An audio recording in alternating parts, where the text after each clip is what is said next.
Nabi pulang, Nabi SAW pulang dari rumah orang yang sakit ini, setelah mendoakan mereka, tiba-tiba setelah Nabi pulang, Nabi diiringi oleh seorang wanita Ansar. Kemudian wanita ini berkata, demi Rabb yang mengutusmu dengan kebenaran, wahai Rasul, sungguh aku termasuk bagian orang Ansar. Mereka Ansar yang kau doakan tadi, aku juga Ansar, wahai Rasul. Dan ayahku juga termasuk sahabat Ansar, artinya kami keluarga Ansar, wahai Rasul. Maka doakan pula kepada Allah untukku sebagaimana engkau mendoakan untuk kaum Ansar. Dia juga ingin didoakan oleh Nabi SAW. Apa kata Nabi? Tadi orang-orang Ansar yang sakit 6 hari 6 malam didoakan langsung tanpa tawaran. Tapi ketika sahabiah ini, sahabat wanita ini, minta doa kepada Nabi SAW, apa kata Nabi? Apa yang kau inginkan? Diberikan penawaran oleh Nabi SAW. Apa yang kau inginkan, kata Nabi? Dan jika engkau menginginkan, aku akan doakan kesembuhan. Tetapi jika engkau ingin bersabar, maka bagimu apa? Surga. Maka wanita ini berkata, ucapan yang sangat luar biasa.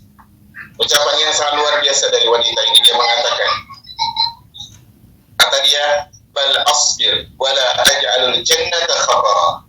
Wahai Rasulullah, aku milih bersabar kalau begitu. Kau menawarkan ingin sembuh atau ingin surga, kalau gitu aku pilih bersabar, wahai Rasul. Kenapa? Karena aku tidak ingin menjadikan surga sebagai taruhan dari sembuh itu. Subhanallah. Perhatikan di sini, ma'asyiral muslimin. Setiap generasi, setiap kita punya salafus saleh, punya tauladan. Kaum muslimin punya tauladan, kaum muslimah punya tauladan. Salah satu tauladan muslimah dan juga tauladan kaum muslimin adalah wanita ini. Dia tahu begitu beratnya demam yang menimpanya. Bahkan dalam riwayat yang lain adalah wanita berkulit hitam yang terkena penyakit ayan, yang dia sering pingsan dan tersikam auratnya. Maka dia datang kepada Nabi SAW. Dia mengatakan, wahai Rasulullah, doakanlah agar penyakitku ini sembuh. Karena aku ditimpa penyakit yang sering membuatku tidak sadarkan diri dan tersingkaplah auratku. Maka kata Nabi SAW, kalau engkau ingin kesembuhan, aku akan minta kepada Allah dan menyembuhkan. Tapi kalau engkau ingin bersabar, maka bagimu apa? Surga. Maka kata seorang wanita, dia bukan wanita yang muda, dia wanita yang sudah berumur. Dia bukan wanita yang glow, bukan wanita yang putih, dia wanita yang berkulit hitam. Dia mengatakan, wahai Rasulullah, kalau gitu aku memilih bersabar. Tidak perlu kau doakan kesembuhan untukku, tapi satu permintaan aku, wahai Rasul. Berdoalah kepada Allah agar tidak menjadikan auratku tersingkap. Tetapi aku tetap memilih surga daripada kesembuhan. Subhanallah. Masyarul muslimat yang dirahmati oleh Allah Subhanahu wa ta'ala. Ini sungguh menakjubkan bagaimana sikap para sahabat ridwanullah alaihi ajma'in. Mereka mampu menahan berbagai macam penyakit, berbagai macam rasa perih, demi mendapatkan apa? Surga Allah Azza wa Jalla.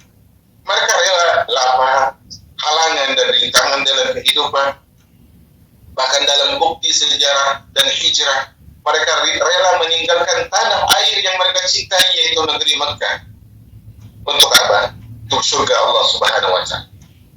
Mereka rela menghadapi orang-orang kafir dengan pedang mereka, dengan hal yang mereka miliki, mengeluarkan harta mereka, semua semata-mata mengharapkan apa?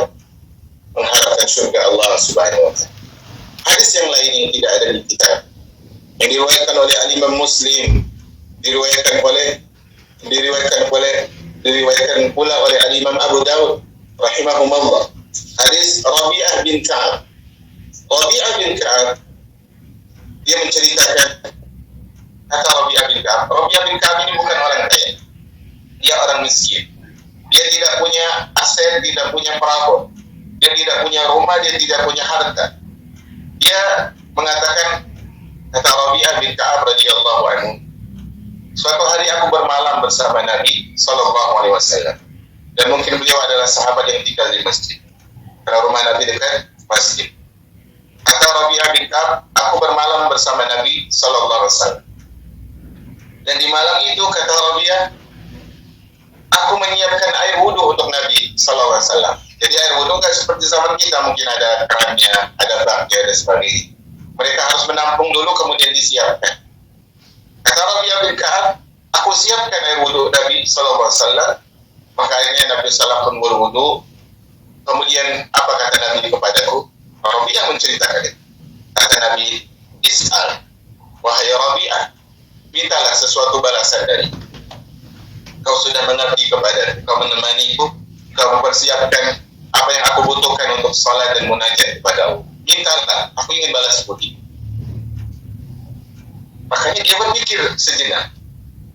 Dia orang miskin. Dia nggak punya apa. Dia nggak punya rumah.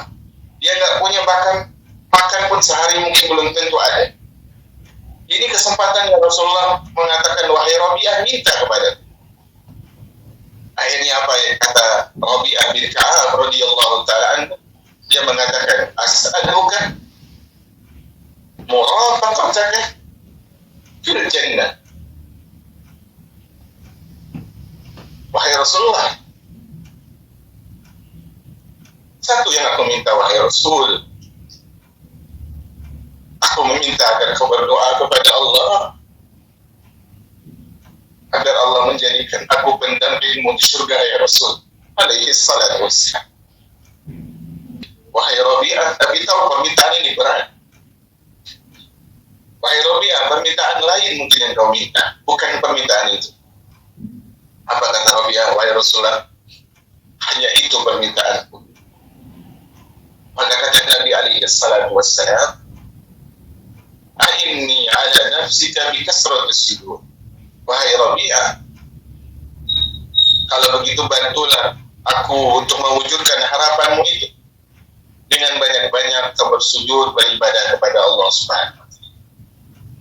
Perhatikan di hadis.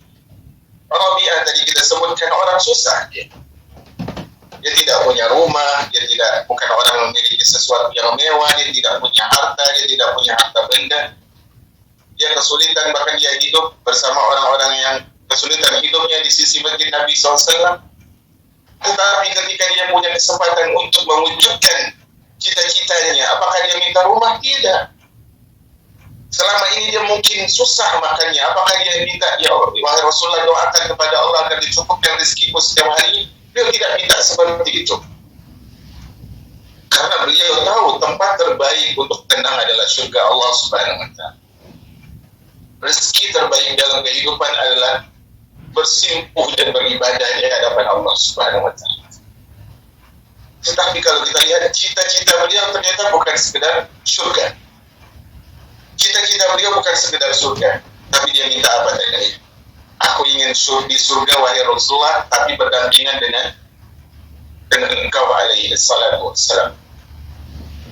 Semoga Allah Subhanahu wa taala, walaupun kita bergelimpangan dosa, terjaring oleh maksiat kepada Allah Azza wa Jalla, kita memohon kepada Allah Ar-Rahman Ar-Rahim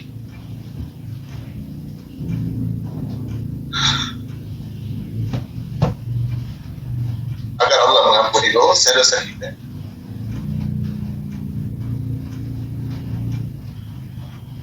Kemudian agar Allah merahmati kita, dan agar Allah tidak mengharamkan kita bersanding dengan Nabi-Nya alaihi salatu wassalam. Dan sesungguhnya Allah sangat mengabulkan permintaan hamba-hambanya.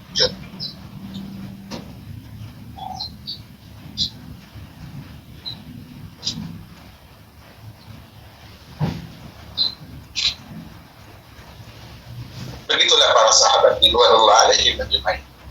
Setiap hari yang mereka pikirkan adalah surga. Setiap hari yang mereka pikirkan adalah bagaimana mereka dekat dengan Allah dan dekat dengan Rasulnya. Bukan hanya di dunia, tetapi juga di akhirat.